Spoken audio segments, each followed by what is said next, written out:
So coming into the playoffs now, you guys have successfully gotten the third seed, which means that you're up against Rogue. And Rogue has shown some level of weakness. I would say recently they've been quite slow in the way that they've played out the game. And even though the meta really seems to be, have moved into their favor, we have a very comfortable champion pool for Larson. They don't seem to have some of the depth or kind of strategic difference that a lot of teams have. Do you find them to be kind of a one-dimensional team? How are you approaching your preparation for playoffs? So I think Rogue has tried to branch out a little bit. I think they are trying like new things. For example, Larson was playing Lucian more often than not. I think their bot lane, for example, they're trying to play more aggressive because Hansama was like more of a reckless kind of guy rather than upside kind of guy in like the previous splits. And now he's like changing up. He's like playing aggressive, even though he ints like a bit more. Like I think it's like good to see, I guess, that he's evolving.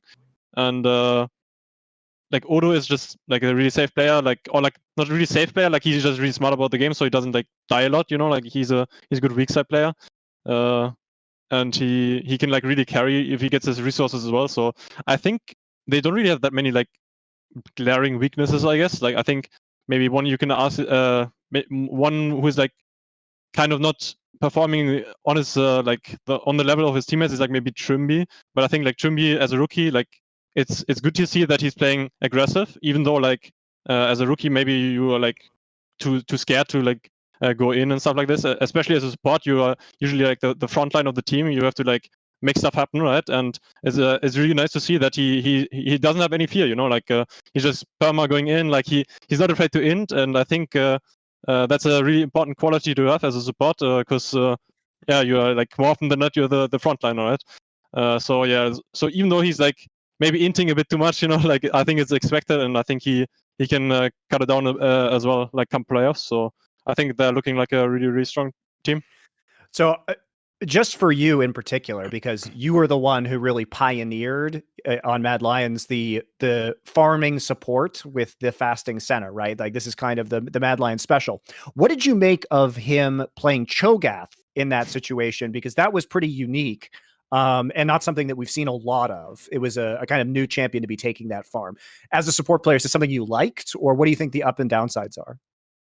So we actually talked about Cho'Gath ourselves, like when we were trying to come up with picks that we could pair Senna with, because like the thing with Senna is you don't really want to pick Tahm Kench in the first rotation because maybe they can counter it with like Blitzcrank or something like that, or like range support. So usually you want to always let it fall through if you're like afraid of that. And if you don't really have like a Tahm Kench player maybe, then picking Senna becomes kind of risky, right? Especially without like the Tahm Kench safety, you can always get like kind of stomped in lane, or like you can get ganked, stuff like this. So you kind of want to have a tank paired up with you. So like Cho'Gath is actually like pretty decent, even though like they played a bit Everfrost and Glacial Augment, right? Right. Yeah. I think that's kind of a risky build, but it seemed to be working out. And Zhonya's. Yeah. I mean that's kind of a squishy build for sure. I think it can work for sure. I think they picked it pretty smartly because like the enemy jungle had I think Fnatic picked Gragas or something, like not a strong early jungler.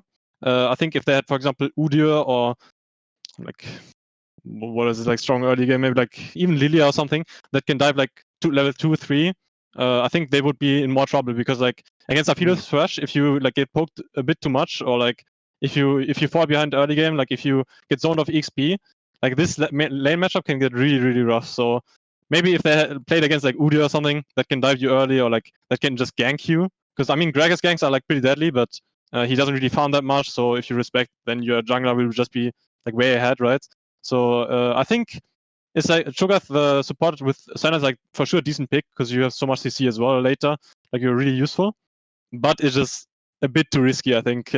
I think just I'm not sure. Like maybe they wouldn't have picked it if they didn't see the Gragas, but yeah. Well, like you say, they're also on blue side, so it's a flex pick, right? You're not really, and nobody expects it to go support. So you're not, that wouldn't have been my first assumption upon seeing that draft, right? As it played out that, oh, there's a Cho'Gath coming in as a pick. That means that it's going to be paired with a Senna, right? You can go pretty deep in that draft before you actually can untangle that, considering that you're probably thinking it's headed up into the top lane as a very kind of safe conservative pick, if anything, right? And that's true for sure, actually. I think like Cho'Gath is actually a pretty strong top laner as well, so it's not even like you can't ever play him into any matchups, right? For example, like there's like a holy trinity of tank supports, tank top lanes right now, like Sion, Gragas, Cho'Gath, I think, are the three. And for sure, like if Cho'Gath is ever like meta, you can flex him for sure, yeah. So I want to talk, because I haven't heard a lot from you guys about a lot of the changes that you made in the off season. I know we're heading into the playoffs, and we'll get back to that conversation soon. But given your kind of success as a team last year, you guys had all those rookies and humanoid, and yet you had an unfortunate Worlds run. I'm curious, because my theory was you guys never really had any real LAN experience. Did you find that once you got to Worlds and you were at LAN that your team kind of behaved differently? Did it feel like some of you guys were more nervous, or you weren't able to live up to those expectations because of the change in setting? You weren't just at your team facility any longer, which is where you'd played basically the entire time in 2020? I mean, I think there's for sure a difference. I think even like veterans kind of feel a difference when there's like change in like climate, I guess. Like for example, the stage at Worlds was like a bit colder than like for example our office, and like it was just like different, right? And I think everyone behaves differently if there's like any change in their settings, for example, like or like in the temperature or whatever.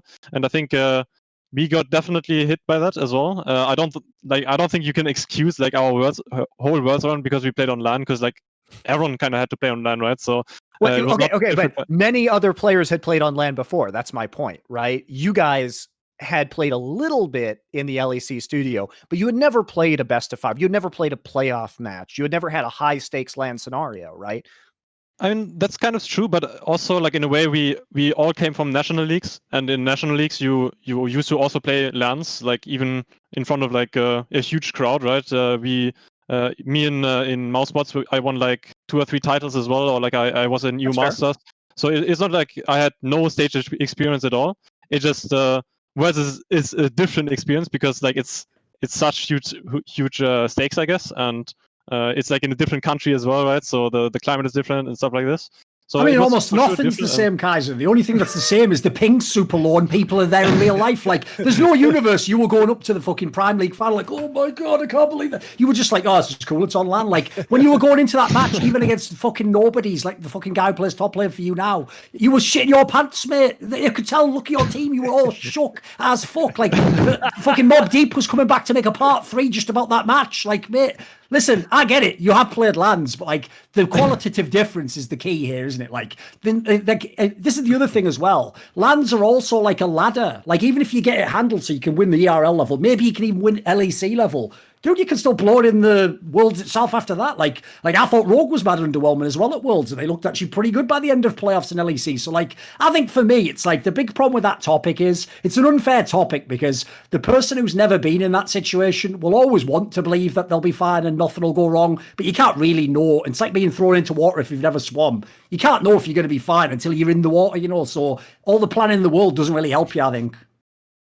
I think that's kind of true. I mean, I would say like it also depends on the player a bit. I think like some players are more resistant to stage fright and stuff like this. But yeah, I mean, we as a team, like I think we are like more of the resistant kind for sure. But maybe it didn't show at worst. Like I think we just underperformed. I think our performance, like even when we were playing online, was not that great. So like for example, in the Rogue match, like we got 3 outs. Like it wasn't even close, right?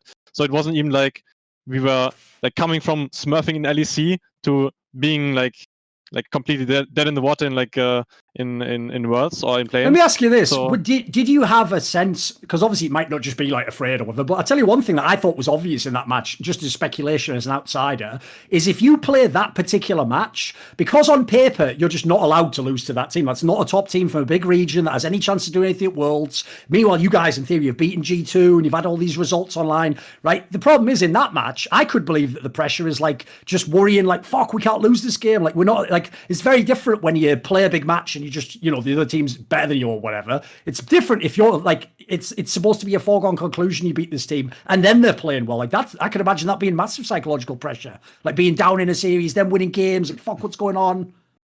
I mean, that's kind of true. Like for me, I can only speak for me personally. I think I Sure. always performed better under like or in an underdog role because it just helped me. Like if I looked up to people, for example, and I beat them, like it just feels really nice, and like I get more motivation Sure. from like beating people better than me, or like in my mind better than me. So that always like kind of helped me. For example, against G2, you know, like I was trying my heart out and stuff like this, and it's kind of harder to do it against like teams you don't really have that much respect for, I guess. And maybe you should have respect for them, but it's kind of hard to have that. Like if It's you just play human G2 nature and, not to, of course. Yeah, of course. I mean, yeah. So you kind of get careless, you know, and that's what I was like trying hard to improve on from last year to this year is just being more consistent in that. Like that, I don't have to like be in this underdog role to like have this motivation and stuff like this. So I try to set myself goals for I'm not like even beating G2 or something, just like small goals for like yeah, just having like my like keeping my motivation like high and just performing. Yeah.